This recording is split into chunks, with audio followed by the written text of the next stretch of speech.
Are you playing with the wrong racket? In today's video, I want to talk about one of the most important specifications of a racket, which is the racket weight. And you might be playing with a racket that's too light or too heavy. Now, what has happened to the racket technology is something that's super obvious. Here we have a wooden racket, and these rackets used to be very heavy. This particular one nears the 400-gram unstrung range. So over the years, the materials in the rackets have changed from wood to metal, and then ultimately to graphite. And if you pay close attention to the racket weight of the best players in the world, it's easy to see that the racket weight has overall gone down. And this has evolved tennis in a way where the strokes have become longer and whippier. In other words, players can take bigger swings and they can maneuver the racket much faster and much more accurately than players could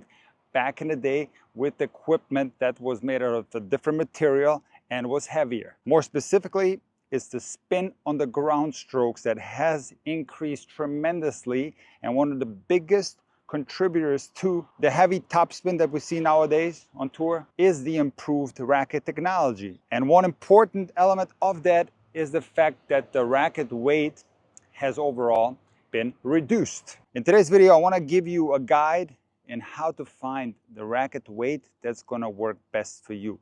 And I'm going to use static weights. There are other weight measurements that are important. For example, swing weight. I'm going to talk about swing weight in a separate video and whether this is something that you should pay attention to. But in today's video, I'm referring to static weight of a tennis racket that is unstrung. So here we have two extremes. We have the Gamma RZR Bubba 117, which is 249 grams unstrung.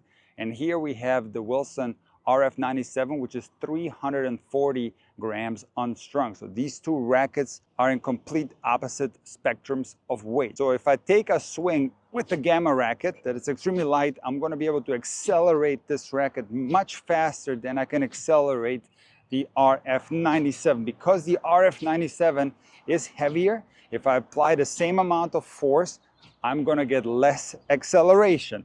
You can even hear it in the air. It makes a different sound when I accelerate the Gamma, and when I accelerate the RF97, I do feel like the racket is moving through the air slower if I'm applying the same amount of force. So it would make sense that when I accelerate the Gamma racket that I would get more power because I am striking the tennis ball with the racket. I'm not just accelerating it in the air. But this is only partially true. And this is going to be something that's very important for you to consider. So it is 100% true that if I accelerate the Gamma racket faster, then I am going to get more power. However, when I make contact with the lighter racket, I'm going to make less of an impact to the ball because the racket is lighter and it's less stable. So if I'm able to swing at the same speed that I do with the Gamma racket, and if I strike the ball with the RF97, I'm going to get a lot more power with the RF97 compared to the Gamma racket. Why? Because I'm going to make a bigger impact to the ball because there's more mass here. But herein lies the issue for a lot of players. Are players able to accelerate a heavy racket and make this power? Because it is true that the vast majority of male professional players at the top of the game do use rackets that are generally heavier. There are some players who use lighter rackets. And when I talk about light versus heavy, I'm going to be a little bit more specific. And light or heavy is going to be different for each individual player. That's what you have to remember, because it's going to be based on your genetic predispositions, on your playing style, and also on your muscle memory. But let's just say that rackets under 290 grams unstrung are in the light category. Rackets between 290 and 310 grams are in the mid-range, and anything above 310 grams you could categorize as heavier rackets. So you will find that the vast majority of male players will use rackets that are heavier than 310 grams. However, on the WTA Tour, you will find players who play with heavier rackets, but you will also find more players that play with rackets that are in the mid-range. Now, why would that be the case? Why are professional players using heavier rackets? Because professional tennis players can accelerate a heavy racket very fast. They don't need the racket to be light to be able to accelerate it. So what will happen if a professional player used the Gamma RZR 117, they would be able to accelerate this racket incredibly fast, but because the racket is so light, they wouldn't get enough stability at the moment of contact. The racket would flail around at the moment of contact, and they would have a hard time controlling the ball. And because players can accelerate heavy rackets very fast at that level of the game, they will also get less power with a lighter racket than they can with a heavier racket. Now, the big advantage that professional players get from using a heavier racket is that they have this so important stability at the moment of contact. So they get a combination of control and power. So the big question that you have to ask yourself when it comes to racket weight is the following. Can you comfortably accelerate a heavy racket? Because anybody can accelerate a heavy racket by just swinging like this. But how does it feel when you do so? So you're going to have to go by feel when you are testing rackets. And you can, as an experiment, select rackets in the 3 categories that I described. So you're going to get a light racket, a racket in the mid-range, and a heavier racket. And you're going to start hitting tennis balls. You're going to hit forehands, you're going to hit backhands, you're going to take some serves, some volleys, and most importantly, you're going to play out some points. What does it feel like when you are accelerating and meeting the ball? Is there a feeling of discomfort or a feeling of having to exert more effort than you usually have to in order to get the same amount of power? If the answer to those questions is yes, you are most likely playing with a racket that's too heavy for you. You should be able to comfortably accelerate the racket without feeling discomfort. In other words, you shouldn't have to work extra hard to make the racket go through the air.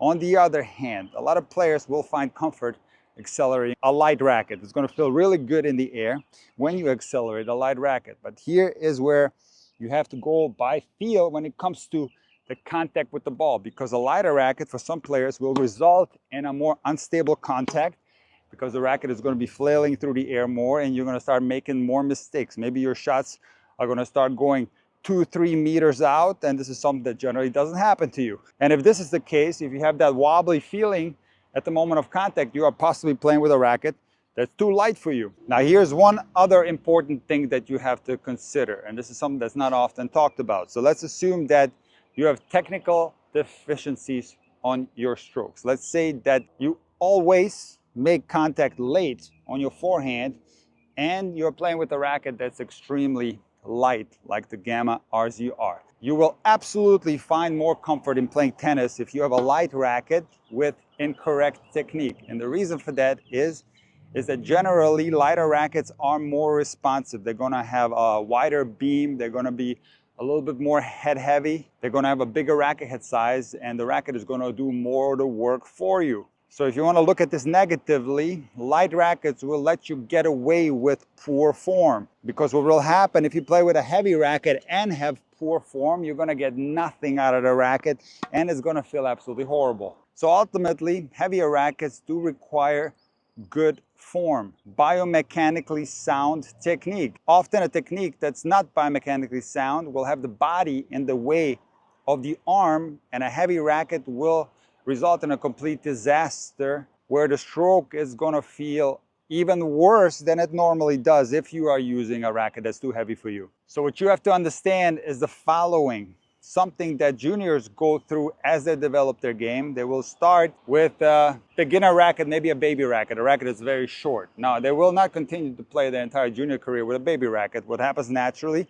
is that as their game develops, so does their equipment. So they will slowly start increasing the length and the heaviness of the racket until they ultimately start playing with rackets that you find on the professional tour. So if you are an adult beginner, you don't have to play with a baby racket. You can play with rackets that are suited for beginners, rackets that are going to do a lot of the work for you, rackets that are going to be very maneuverable. And remember, this doesn't mean that you have to play with these type of rackets for very long, because as your game develops, so will the equipment that you're using. So a racket like this might be a great choice for someone that's just starting to play tennis and is learning the right fundamentals. And as this player gets better, if we fast forward maybe 10 years and all of a sudden we're talking about someone who's at the 4-5 level or 5-0 level, it is feasible that someone like that could eventually transition into a racket like this that's very heavy. I'm going to go back to something that I said in the beginning of the video.